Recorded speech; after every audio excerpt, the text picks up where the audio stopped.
Quiero que vean, por si ustedes no han podido ver esta mañana lo que ha ocurrido, ese Congreso de los Diputados donde se ha instalado la capilla ardiente de Adolfo Suárez. Véanlo, nos lo cuenta en un vídeo Miriam Borrachero. Eran las 10 de la mañana cuando el furgón fúnebre con los restos mortales de Adolfo Suárez llegaba al Congreso de los Diputados. En la escalinata de los Leones le esperaban Mariano Rajoy, los 3 expresidentes de la democracia y el resto de personalidades políticas de luto riguroso. Un piquete de honor formado por 8 soldados trasladaba a paso lento el féretro del expresidente desde el coche hacia el Salón de Pasos Perdidos. Detrás, su familia. Su hijo Adolfo Suárez Illana portaba un estuche azul con el collar del Toisón de oro. Media hora más tarde llegaba el rey acompañado de la reina y de la infanta Elena. Tras el saludo a las personalidades, su majestad se dirigía al salón repleto de coronas de flores. En la cabecera del ataúd una gran cruz y la bandera de España. Tras unos minutos de recogimiento, don Juan Carlos, triste, colocaba a los pies del féretro el collar de la Real y Distinguida Orden de Carlos III. Entregaba también a la familia las insignias del collar de la Orden. Los reyes y la infanta saludaron después cariñosamente a la familia Suárez, quien agradecía las condolencias. Antes de marcharse, el rey se despedía con una gran pena del artífice de la transición política.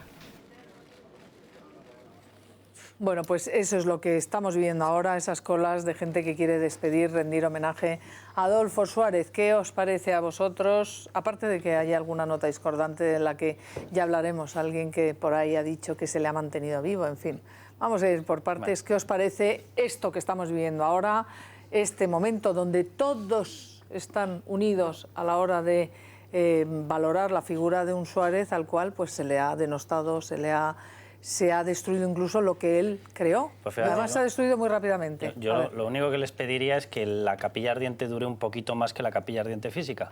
Es decir, que, vamos a ver, aquí tenemos dos colectivos evidentes. Uno es la población. La población tiene que reflexionar muchísimo. Pero quien tiene en un sistema político, en un sistema democrático, quien tiene la obligación, no la posibilidad, sino la obligación de tener un liderazgo intelectual, son los partidos políticos. Los partidos políticos que hoy están diciendo cómo te agradecemos la unidad de España, cómo te agradecemos el salto a la democracia, cómo te agradecemos que metieses a la izquierda más radical dentro del sistema, cómo te agradecemos un esquema para intentar que fuese perdurable la unidad de España, que se lo piensen más allá del momento en el que se acabe este acto, que se lo piensen un momentín y que se den cuenta de que no podemos seguir con unos planteamientos en el que cada partido, por un puñado de votos, está mirando a ver cómo rompe cualquier cosa con tal de mantener su esquema. Y hablo de los separatistas que están llevando al suicidio a sus distintos territorios, que los están llevando directamente a la quiebra. Y dices, ¿por qué? Por una ansia de poder, única y exclusivamente. Es imposible que ellos que sí que tienen información se lo crean. Y hablo del resto de partidos, planteamientos, lo decíais antes, de los que se han expuesto en esas manifestaciones este fin de semana en Madrid. Estamos todos locos.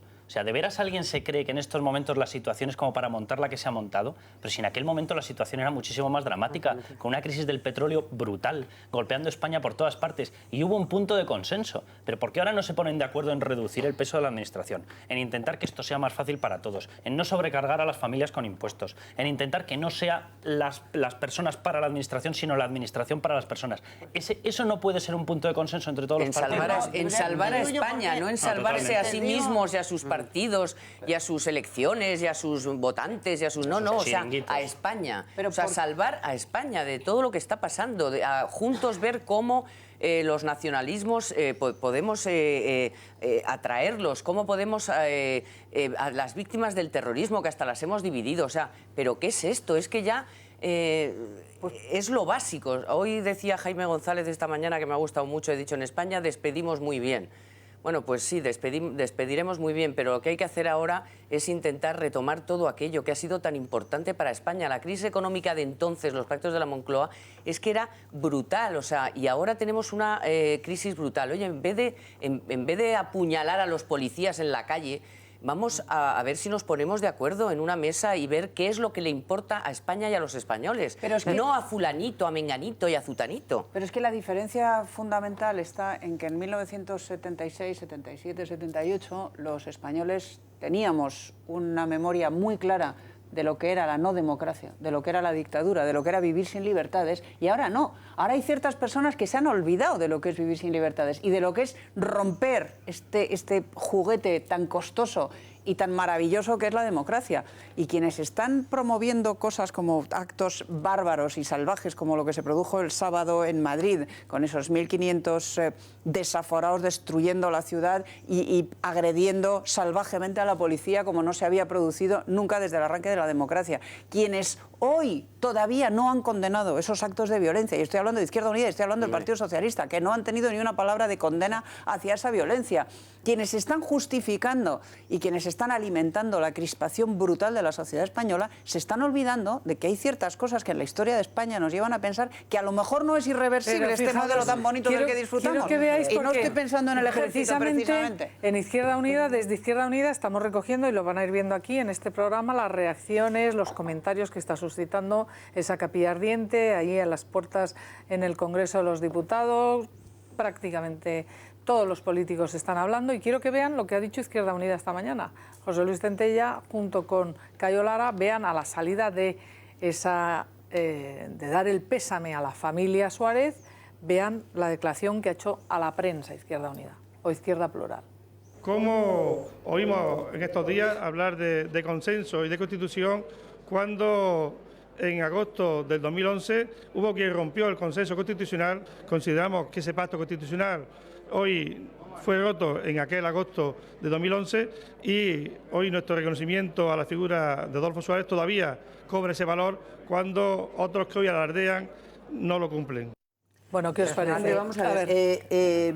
Tiene una parte de razón en que la reforma constitucional de agosto de 2011 se la cocieron el PP y el PP y el PSOE juntos. Claro, y no llamaron a nadie más. Pero de todas maneras, sí, pero quiero decir, pero entonces no estamos hablando de un consenso generalizado. No? Pero yo quería decir una cosa.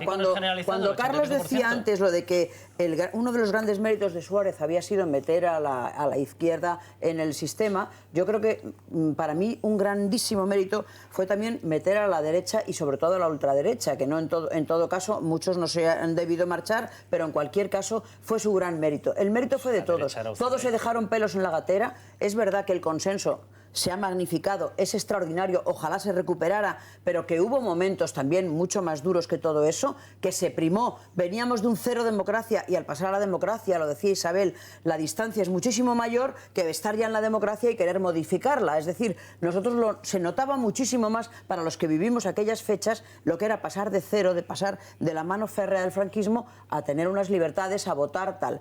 La juventud, los que ahora no tienen esa edad para haberlo conocido, evidentemente lo que les sucede es que no saben lo que es vivir de la otra manera. Pero, y hay otra cosa también que quiero decir, el mérito de meter a la derecha fue también en parte de Manuel Fraga. Ayer decía el biógrafo de Suárez, Fernando Onega, decía: para cuando se encontraron Fraga y Suárez, Fraga había escrito ya 50 libros y Adolfo Suárez había leído 50 libros. Lo dice su biógrafo, yo no tengo, pero se entendieron dentro de lo que cabe. Y por el otro lado, Santiago Carrillo, yo creo que hizo una aportación absolutamente extraordinaria al consenso y a la democracia. En vez de mirar para atrás, voy a mirar para un poco para el futuro. Yo soy absolutamente escéptica sobre lo que vamos a vivir las próximas 48 horas. O sea, es lo que decía Carlos. Aquí estamos viendo que todo el mundo está honrando. Yo creo que se ha hecho justicia. Al final ha tenido que esperar a morirse. Y hoy se está haciendo justicia con Adolfo Suárez por todo lo que hizo. Dicen, yo he llegado a leer que todo el dolor, que toda esa incomprensión, que todas esas noches de insomnio, que influyeron incluso en esa enfermedad que él vivió, hasta ese punto pudo llegar el daño que se le hizo. Pero bueno, hoy se ha hecho justicia y creo que cuando pasen las 48 horas veremos a los partidos políticos volviéndose a tirar a los trastos a la cabeza.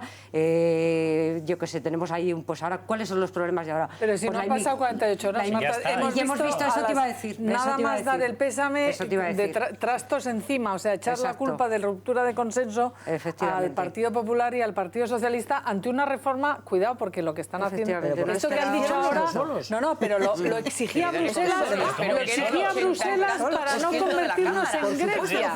El 85% de la población española se siente sola. Pero 20 millones de votos. Como ahora el problema, termino ya, como ahora, por ejemplo, tenemos un problema gravísimo que es el de la inmigración, y yo vaticino que, bueno, que dentro de 48 horas el Partido Socialista estará volviendo a condicionar un pacto de Estado a que dimita, o sea, política de bajos vuelos.